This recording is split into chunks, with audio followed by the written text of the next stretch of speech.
신바람 사연 아파트. 오늘의 사연 시작하겠습니다. 안녕하세요. 다음 달이면 결혼한 지 딱 1년째 되는 초보부부입니다. 저는 올해로 28살이고 남편하고는 6살 차이가 납니다. 둘이 동양 출신이고 서울에 있는 같은 대학교를 나왔어요. 저도 남편도 같이 졸업 학년이었고요. 그때 인연이 닿아서 졸업 후 고향으로 내려와서도 만남을 이어왔고 결혼까지 하게 되었어요. 연애할 때 꼭 졸업하면 서울에서 직장을 잡아 이사 와서 살자는 이야기를 했어요. 그땐 왜 그랬는지 서울에 취직이 안 된 남편과 헤어지기 싫어서 합격한 회사를 내팽겨치고 저도 같이 고향에 남게 되었습니다. 하지만 남편에게는 고향에서 일을 하면서도 서울로 이직하는 걸 포기하지 말라고 했어요. 결혼은 사실 남편이 서울에 직장을 구하면 하려고 했는데 남편이 홍기가 차면서 시댁 쪽에서 서두르게 되어 결국엔 결혼을 했습니다. 결국 서울에 일자리를 구하는 건 결혼 후로 미루고 고향의 신축 아파트 월세를 구해 들어가 살게 되었어요. 월세로 구한 건 그만큼 서울로 이직하는 걸 포기하고 싶지 않아서였어요. 사실 저는 결혼 후에는 전업주부를 하고 싶었는데 남편의 이직이 실패로 돌아가면서 저도 결혼 전에 다니던 회사를 아직 다니고 있습니다. 남편은 고향에 있는 작은 중소기업에서 일하고 있어요. 회사라고 하기보다는 소규모로 물건 수입해와서 판매하는 상사 같은 곳이에요. 월급은 업무 강도나 남편 할 줄 아는 것에 비해 넉넉하게 주는 편이라서 좋은 점도 있지만 나쁜 점도 있어요. 좋은 점은 말한 대로 남편이 받는 돈이 업무 강도나 난이도에 비해 넉넉하다는 거예요. 야근도 없고 퇴근 시간도 어느 정도 탄력적이라서 같이 보낼 수 있는 시간이 많아서 좋아요. 돈이 넉넉하다고 해서 엄청 많이 주는 편은 아니지만 반대로 남편이 지금 다니는 이 회사를 그만두고 근처에 있는 다른 회사에 간다면 정말 꿈도 못 꿀 만큼 넉넉하게 주고 있어요. 단점은 남편이 받는 돈이 너무 넉넉하다는 거예요. 방금 장점이라고 했으면서 무슨 소리를 하는 거냐 하실 분들도 있을 텐데 말 그대로입니다. 남편이 할 줄 아는 거나 하는 거에 비해 돈을 많이 주니 남편이 거기에 너무 만족을 해버려서 더 좋은 회사를 찾을 생각을 안 하는 거예요. 돈을 많이 준다고 해봐야 비슷한 수준의 다른 회사랑 비교했을 때 많이 주는 정도지. 앞으로 저와 남편 사이에 아이가 생기거나 한다면 넉넉하다고 할 정도는 아니었어요. 서울에서 직장을 구하고 싶었던 이유도 결국 남편이 좀 더 벌었으면 해서였는데 남편은 지금 다니는 회사가 너무 만족스러운지 결혼 이후에 이직을 위해 별다른 노력하는 모습을 보여준 적이 없네요. 사실 남편이 지금 다니는 회사에 들어간 것도 남편의 실력으로 들어간 게 아니에요. 남편이 대학에서 전공한 과목하고는 전혀 상관도 없는 회사거든요. 시아버지가 오래전에 비슷한 업종으로 사업을 하신 적이 있는데 지금 남편의 사장이 바로 10년 전에 시아버지 밑에서 일을 하시다가 회사를 차리면서 나온 분이었어요. 시아버지의 사업은 그 이후에 내리막을 타다가 완전히 망해버렸대요. 다행히 모아둔 돈이 조금 있으셔서 손해는 보지 않았고 지금은 편의점 하나 인수하셔서 그거 하고 계세요. 아무튼 남편이 취직을 못하고 있자 시아버지가 현재 남편 사장님께 옛날 이야기 하시면서 좀 부탁을 하셨나 봐요. 시아버지 생각에는 남편이 거기서 일 잘 배워서 똑같은 사업을 차리면 벌이가 괜찮을 거라고 생각하셨나 봐요. 실제로 남편 사장은 벌이도 나쁘지 않고 시아버지가 사업하실 적에도 한참 때에는 돈 좀 만지셨다고 들었거든요. 남편의 사장은 남편하고도 나이차가 많이 나지 않는 또래라 동네에서 형 동생 하면서 지내온 사람이기도 하고 시어머니하고도 잘 알고 지내는 분이셨어요. 좁은 동네라서 시부모님하고 사장님 네 부모님하고도 서로 알고 지내는 사이였고요. 결혼하고 남편의 사장님이 모친상을 당해서 저도 장례식장에 참석한 적이 있어요. 그때 남편 사장님이 우리 시어머니 손을 붙잡고 엉엉 울면서 이제 어머니가 제 어머니나 마찬가지라고 하던 모습이 기억이 남아요. 그 정도로 집안끼리도 가까운 사장님이었습니다. 그런데 남편이 사실 대학교도 관련된 전공을 한 게 아니라서 회사에서는 따로 맡은 일이 없었나 봐요. 간단한 보조 업무 정도만 도와주거나 하는 중이었는데 몇 달 전에 새로 신입 직원이 들어왔대요. 듣기에는 엄청 똘망똘망하고 열정 넘치는 사람이라고 하더라고요. 집에 와서는 회사에서 있던 일을 미주알고주알 떠드는 편이 아니라서 잘 몰랐는데 상황이 참 안 좋았나 봐요. 그 신입 직원에 비해 남편 능력이 많이 모자라니 회사에서 남편이 약간 꿔다 놓은 보릿자루 같은 상황이 되어버린 거죠. 어느 날 남편네 사장님이 시아버지 편의점에 방문해서 시아버지께 넋두리식으로 한마디 하셨나 봐요. 사업을 더 크게 확장하고 싶은데 남편이 잘 따라오지 못하는 것 같다고. 그래도 여기서 일한 지가 벌써 4년이 넘어가는데 갓 들어온 신입 직원보다도 할 줄 아는 게 없고 맡은 일이 적다고요. 회사가 커지면 남편도 한 자리를 해야 할 텐데 저렇게 아무 생각 없이 일해서야 남들 보는 눈이 있어서 좀 그렇다는 듯이 말했는가 봐요. 당연히 집에서는 난리가 났죠. 시부모님 노후 대책이라고는 지금 하고 계시는 편의점 하나밖에 없는데 만약에 남편이 회사에서 쫓겨나게 돼서 남편까지 거기에 달라붙어야 하는 상황이 오면 정말 답이 안 나오는 상황이잖아요. 정신 똑바로 차리라고 한 소리 들었는데 처음 몇 날은 반성을 했는지 공부하는 척을 하던데 며칠 지나서부터는 다시 안 하더라고요. 저도 답답해서 한마디 하고 싶었지만 그냥 참았습니다. 자기 일이니 자기가 알아서 하겠거니 싶었어요. 그리고 바로 올 신정 때 일입니다. 남편도 저도 동양 출신이다 보니 친정이나 시가가 다 가까웠어요. 코로나도 있고 그래서 양가에 인사드리러 가는 대신에 저희 집으로 양가 식구들을 다 초대해서 저녁 식사를 대접해드리기로 했어요.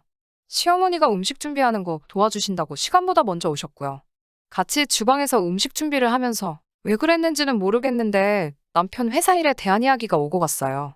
그런데 시어머니께서는 남편이 회사에서 일을 똑바로 못해서 한 소리를 들은 걸 가지고 이게 전부 저의 내조가 부족해서 그러는 거라는 식으로 말씀을 하시더라고요. 그게 무슨 소리시냐? 누구보다 남편 서울에 새 직장 구하기 바란 게 저인 거 알고 계시지 않느냐고 반박을 했더니 제가 좀 더 남편 말고도 남편네 사장도 챙겼으면 이런 일이 없었을 거라고 하시더라고요. 제 앞가림도 하기 힘든데 무슨 남편네 사장까지 챙기냐고 그런 식으로 이야기하다가 시어머니와 저 사이에 언성이 살짝 높아지기 시작했어요. 그러는 와중에 나머지 시댁 식구들 그리고 저희 친정 식구들 하나둘씩 도착하기 시작했고 덕분에 시어머니와 대화는 자연스럽게 종료가 되었습니다. 다 같이 모여서 저녁 식사를 하고 있는데 기분 탓인가 싶었는데 시어머니가 자꾸 제 여동생 쪽을 흘끔흘끔 쳐다보고 계시더라고요.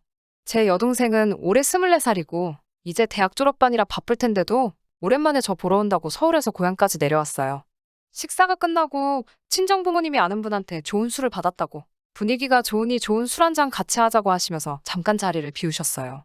안주로 할 만한 거창한 건 없고 과일 몇 가지 깎아서 준비하려고 주방으로 가서 이것저것 준비하고 있는데 시어머니가 저한테 오시더니 작은 목소리로 제 동생이 지금 만나는 사람이 있냐고 물어보시더군요. 그건 왜 물으시냐 그랬더니 제 여동생하고 남편네 사장하고 중매를 서주면 어떻겠냐고 물어보시더군요. 말도 안 되는 질문에 어이가 없어서 대답도 못하고 있는데 남편네 사장이 돌싱이기는 한데 결혼 생활 1년도 안 했고 혼인신고도 안 해서 총각이나 마찬가지라며 자기가 볼 때는 둘이 너무 잘 어울리는 한 쌍이 될 것 같은데 어떻게 생각하냐고 물어보셨어요. 대번에 이제 24살 된 애한테 40 넘은 돌싱남을 중매를 서주시냐고 무슨 말도 안 되는 소리를 하시냐고 말도 마시라고 하고 말았죠. 너무 말이 안 되다 보니 말이 헛나오신 건가 싶어서 아니라고 말씀드리면 거기서 끝내실 줄 알았죠. 그런데 과일 다 준비해서 거실로 가니 시어머니가 이미 제 여동생을 붙들어 놓고 물어보고 계시더군요. 제 동생은 그래도 제 시어머니라고 눈치 보느라 거절도 똑바로 못하고 안절부절하면서 저만 쳐다보고 있더라고요. 대번에 여동생한테 뛰어가서 지금 애한테 뭐 하시는 거냐고 시어머니를 막아섰죠. 옆에서 같이 있던 남편놈은 시어머니를 진작에 말리지 못할 망정 제가 시어머니 뜯어말리고 있는 와중에 한다는 말이 제 여동생한테 대고 지네 사장 자랑을 늘어놓기 시작했어요. 자기네 사장 돈도 엄청 많고 진짜 괜찮은 사람이라고 한번 잘 생각해보라고 처제한테도 남는 장사일 거라는 말을 하는데 그 개소리를 듣자마자 들고 있던 과일 접시를 남편한테 냅다 던져버렸어요. 넌 또 거기서 무슨 개소리를 하고 있냐며 소리를 질렀어요. 그리고 시어머니한테 지금 제 여동생 팔아서 남편 회사 안 잘리게 하는 게 시어머니가 말씀하신 내조냐고 따졌어요. 누가 들으면 돈 엄청나게 주는 회사인 줄 오해하겠다고 쥐뿔도 아닌 회사에서 자리 하나 못 잡고 잘리를 기면 노력해서 집 팔자 스스로 바꿔볼 생각을 해야지. 어디 남의 소중한 가족 가지고 이러고 있냐며 소리를 바락바락 질렀어요. 과일을 뒤집어 쓴 남편은 저보고 어디다 대고 소리를 지르고 있냐고 소리치고 있고 시어머니 시아버지도 남편 잘릴까봐 그러는 게 아니라 생각해보라고 저한테도 엄청 좋은 기회가 아니겠냐고 하면서 본인과도 사이가 좋고 한 가족이 되면 남편은 물론 온 가족을 이끌어줄 거 아니냐는 말도 안 되는 소리로 거들고 있었습니다. 저는 제발 그만 좀 하시라고 소리를 지르고 있고 여동생은 괜히 자기 때문에 분위기가 개판이 된 것 같으니 잔뜩 겁먹어서 울고 있더라고요. 그렇게 고래고래 언성이 높아지는 와중에 저희 아버지가 술을 가지고 들어오셨어요. 어머니는 울고 있는 여동생 쪽으로 곧바로 뛰어가셨고 아버지는 잠깐 분위기를 살피더니 상 앞에 자리를 잡고 앉으셨어요. 아버지는 말없이 가지고 오신 술을 맥주컵에 한 컵 가득 따르시더니 한 모금에 삼켜버리시고 컵 아래가 빠질 정도로 세게 컵을 내려놓으셨어요. 쾅하는 소리가 나니 전부 친정아버지 쪽으로 시선이 돌아가더라고요. 아버지는 시어머니에게 먼저 이게 무슨 상황이냐고 물어보셨습니다. 시어머니는 아버지 눈치를 보시며 좋은 중매 자리가 있어서 제 여동생 기회 한번 마련해 주려고 하는데 만나보지도 않고 제가 싫다고 저런다고 당당하게 말씀하시더군요. 아버지는 제게 그 말이 맞냐고 물어보셨고 저는 맞다고 대답했어요. 그리고 중매해 주려는 사람이 남편 다니는 회사의 사장인데 지금 남편이 잘릴까 말까 한 상황에서 우리 여동생 소개시켜주고 막아보려고 한다는 걸 설명드리고 있는데 제 말을 중간에 자르시고는 싫으면 싫다고 하면 됐지. 어른 앞에서 언성을 높이고 있느냐고 한마디 하셨습니다. 아버지께서 시부모 편을 들어주는 듯하니 시어머니가 기세가 등등해져서 아버지께 얼마나 괜찮은 자리인 줄 아시냐며 남편 사장이 얼마나 대단한 사람인지 구구절절히 설명하기 시작했어요. 이야기를 끝까지 들으신 아버지는 고개를 끄덕이시며 그렇게 좋으시면 시집간 사돈네 첫째 딸 이혼시키고 사위를 삼으시면 될 것을 왜 저희 둘째를 가지고 그러십니까? 제 딸 결혼은 제가 알아서 하겠습니다. 그리고 저희 첫째는 제가 가정교육을 덜 시킨 것 같으니 당분간 친정에서 데리고 있으면서 교육 좀 다시 시키겠습니다. 그렇게 말씀하시고는 저와 여동생을 데리고 집으로 돌아가셨어요. 아버지가 한마디 하시는 시댁 식구들 모두 저희 아버지한테 잔뜩 초라서는 문 열고 나가는 저희 가족 뒤를 쫓아올 생각도 못 하더군요. 그리고 그때부터 저는 친정에 머물고 있어요. 시어머니는 다음날에 저에게 전화하셔서 저는 물론이고 여동생과 저희 부모님에게 죄송하다고 사과를 하셨습니다. 남편에게는 제가 따로 전화해서 마지막 기회를 주겠다고 했어요. 앞으로 6개월간의 시간을 줄 테니 지금 다니는 회사에서 인정받고 확실하게 자리를 잡던지 아니면 애초에 저와 약속한 서울에 있는 회사로 이직을 성공하던지 둘 중에 한 가지를 하라고요. 그때까지는 저는 집에 돌아갈 생각이 없다고 말했습니다. 사실 이혼까지도 생각하기도 했어요. 서류도 전부 다 준비해놨고요. 아버지도 그날 집에 오는 길에 당장 이혼하라고 저에게 한마디 하셨고요. 그런데 꼭 이혼만이 모든 걸 해결할 수는 없다는 생각에 마지막으로 한 번 기회를 준 거예요. 제가 잘못 생각하는 걸 수도 있지만 결혼 생활 내내 시부모님과 이런 식으로 다툼이 있게 된 일은 이번이 처음이었고 남편만 제대로 행동하면 다시는 이런 일이 일어나지 않을 거라 생각하거든요. 남편이 개차반인 건 인정하지만 연애하던 시절에는 정신머리 제대로 박힌 건실한 사람이었어요. 이제 5달 남았네요. 남편이 공부를 열심히 하고 있는지는 몰라요. 아예 연락을 안 하고 있기 때문이에요. 만약 남편도 저와 생각이 같다면 그리고 저와 함께 결혼 생활을 이어가고 싶다면 분명히 노력해서 바뀐 모습으로 돌아오겠죠. 바뀌지 않았다면 그러면 말한 대로 다시 생각해볼 필요도 없이 이혼할 거예요.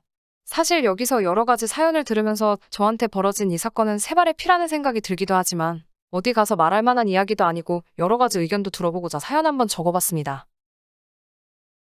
끝까지 들어주셔서 감사합니다. 오늘의 사연은 여기까지입니다. 구독과 좋아요, 알람 설정 부탁드리고 더 좋은 사연으로 다시 찾아뵙겠습니다.